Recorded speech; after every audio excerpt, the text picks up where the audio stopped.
Hello everyone, welcome to government job alert. I hope आप सभी अच्छे होंगे। तो आज की इस वीडियो में हम बात करेंगे चंडीगढ़ जेबीटी के एग्ज़ाम के बारे में। तो जैसा कि आप सभी को पता है कि जो चंडीगढ़ जेबीटी की जो एग्ज़ाम डेट है वो अनाउंस कर दी गई है और जो आपकी एग्ज़ाम डेट है वो है 17 मार्च, यानी कि 17 मार्च को आपका एग्ज़ाम है।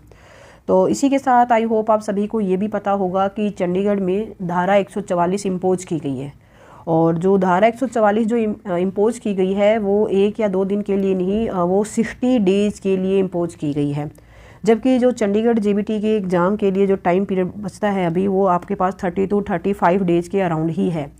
तो इसी को लेकर देखिए बहुत सारे कैंडिडेट की क्वेरीज थी कि मैम जो धारा 144 इम्पोज हो गई है तो क्या एग्ज़ाम जो चंडीगढ़ जेबीटी का जो एग्ज़ाम जो 17 मार्च को होना था क्या वो एग्ज़ाम हो पाएगा, क्या एग्ज़ाम डेट को पोस्टपोन किया जाएगा। इस तरह की बहुत सारी क्वेरीज है जो कैंडिडेट की पिछले काफ़ी टाइम से आ रही है कि मैम क्या होगा, हम एग्ज़ाम की प्रिपरेशन करें या ना करें, किस तरह से होगा। क्योंकि देखिए इससे पहले भी आपको पता है कि जो चंडीगढ़ जेबीटी का जो एग्ज़ाम था उसे एडवर्टाइजमेंट को दोबारा से री एडवर्टाइज करके जारी किया गया। इसी वजह से कहीं ना कहीं अभी भी कैंडिडेट के माइंड में बहुत ज़्यादा डाउट है कि अब क्या होगा।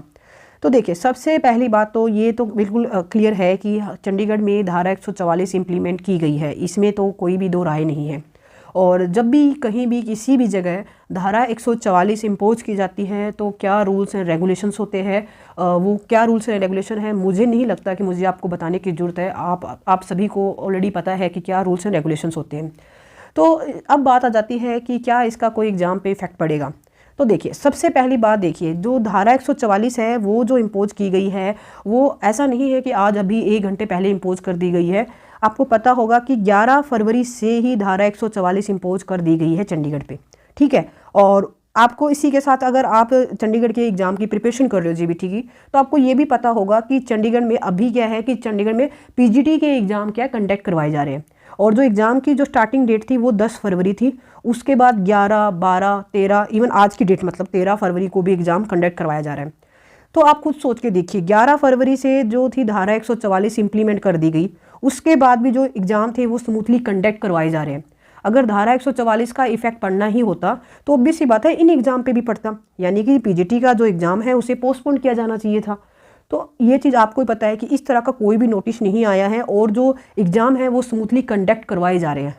तो अगर आपके माइंड में अभी भी है कि धारा 144 का इफेक्ट आपको आफ्टर 1 मंथ भी देखने को मिलेगा कि आपका एग्ज़ाम पोस्टपोन हो जाएगा, जो 17 मार्च को आपका जो एग्ज़ाम है जेबीटी का, तो ऐसा अगर आप सोचते हो तो आप बिल्कुल गलत सोच रहे हो। देखिए धारा 144 का मतलब कभी भी ये नहीं होता कि किसी एग्ज़ाम को हमें पोस्टपोन करना है या फिर किसी एग्ज़ाम को हमें रोकना है, ऐसा नहीं होता।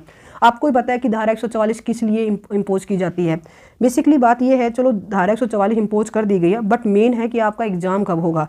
देखिए आपका एग्ज़ाम जो होगा वो 17 मार्च को ही होगा, क्योंकि देखिए ऐसा मैंने आपको अभी बताया पीजीटी के एग्ज़ाम स्मूथली कंडक्ट करवाए जा रहे हैं।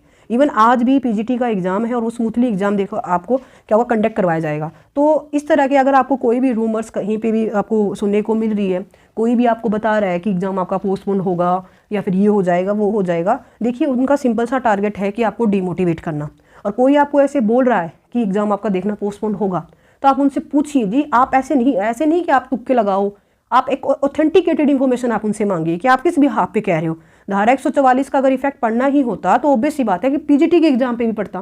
पीजीटी के एग्जाम अगर स्मूथली कंडक्ट करवा दिए गए हैं तो ऑब्वियस सी बात है कि जो जेबीटी का एग्जाम है उस पर भी कोई इफेक्ट देखने को नहीं मिलेगा। इवन जब तक कोई ऑफिशियल नोटिफिकेशन नहीं आता तब तक तो हम यही लेके चलेंगे कि जो आपका एग्जाम है वो 17 मार्च को ही होगा और आपको इसी के अकॉर्डिंग अपनी प्रिपरेशन करनी है। क्योंकि देखिए इस तरह की जो चीज़ें होती हैं वो कहीं ना कहीं आप ये मान के चल सकते हो कि कहीं ना कहीं रूमर्स इस तरह से फैलाई जाती है ताकि जो पढ़ने वाले कैंडिडेट हैं, जो तैयारी करने वाले कैंडिडेट हैं, कहीं ना कहीं वो अपने रिलैक्स मोड में चले जाए और अपनी प्रिपरेशन को छोड़ दे। पर आपको ऐसा नहीं करना, आपको यही मान के चलना है कि आपके पास सिर्फ 1 मंथ है, 17 मार्च को आपका एग्ज़ाम है और उसी के अकॉर्डिंग आपको अपनी तैयारी करनी है। जब तक कोई भी ऑफिशियल नोटिफिकेशन नहीं आता आपको यही लेके चलना है, 17 मार्च को एग्जाम है, आपको उसी के अकॉर्डिंग तैयारी करनी है और इस तरह की रूमर्स से बच के रहिए। और जो भी इस तरह की रूमर्स फैला रहे हैं, जो भी आपको बता रहे हैं कि ये रूमर्स इस तरह से एग्जाम पोस्टपोन होगा, आप उनसे भी क्वेश्चन पूछिए कि आप किस बिहाफ पे ये बातें बोल रहे हो। ओके, आई होप कि अब जो भी आपको एक डाउट था एग्जाम को लेकर आपका डाउट क्लियर हो पाया होगा। बाकी चंडीगढ़ जेबीटी के रिगार्डिंग जो भी जैसी भी अपडेट आएगी वो भी मैं आपके साथ इसी चैनल पे शेयर करूंगी और आपको बिल्कुल भी घबराने की जरूरत नहीं है धारा 144 को लेके। देखिए मैं खुद चंडीगढ़ में रहती हूँ और बिल्कुल भी कोई भी जो डेली लाइफ है उसमें कोई भी इफेक्ट नहीं देखने को मिला है चंडीगढ़ में जब से धारा 144 इंप्लीमेंट हुई है। क्योंकि जैसे पहले थी वैसे ही आज भी डेली रूटीन वैसे ही लाइफ चल रही है, वैसे ही पीसफुल काम इन्वायरमेंट है यहाँ पे। तो आपके एग्जाम के पोस्टपोन होने के कोई भी चांसेस नहीं है। तो बस आप अपनी तैयारी पे फोकस कीजिए। जैसे भी जो भी अपडेट आएगी इसके रिगार्डिंग वो सब अपडेट आपको इसी चैनल पे प्रोवाइड की जाएगी और बिल्कुल ऑथेंटिकेटेड इन्फॉर्मेशन आपके साथ शेयर की जाएगी। इसके लिए चैनल को जरूर सब्सक्राइब करें। Wish you all the best. Thank you.